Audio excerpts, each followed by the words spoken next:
Record পান মনিরুদ্দিন। নীলফামারী সৈয়দপুরে জমি মালিকানা দাবি করে বিএনপিকে জড়িয়ে সংবাদ সম্মেলন করার প্রতিবাদে সংবাদ সম্মেলন অনুষ্ঠিত হয়। রবিবার দুপুরে শহরের ক্যাবল টিভি নেটওয়ার্ক অফিসে অনুষ্ঠিত সংবাদ সম্মেলনে লিখিত বক্তব্যে বলেন, আমি সৈয়দপুর উপজেলা বিএনপির সাধারণ সম্পাদক কামরুল ইসলাম কার্জন ও বাঙ্গালীপুর ইউনিয়ন বিএনপির সভাপতি রেজাউল খানের বিরুদ্ধে চাঁদাবাজি দখলবাজের অপরাধ দিয়ে আমিনুল ইসলাম সংবাদ সম্মেলন করেন, যা অভিযোগ শতভাগ মিথ্যা বলে দাবি করেন।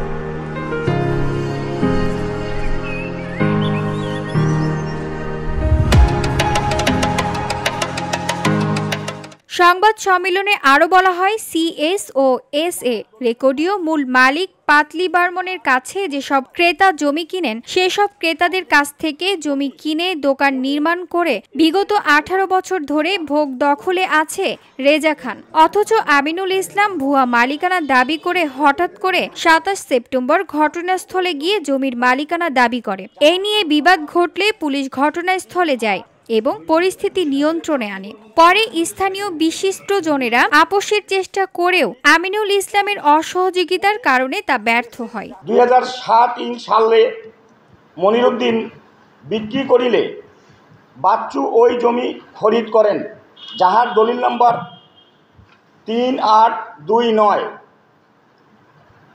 বাচ্চু দলিল দিলেন তার ছেলে SM জাহিরুল ইসলামকে। 14/1/2025 সাল 2007 সাল হইতে 2025 সাল পর্যন্ত।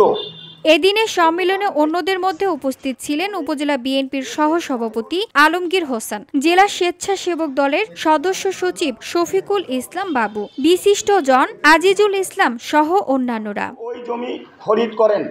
VOD Bangla news desk. 3829। Bachchu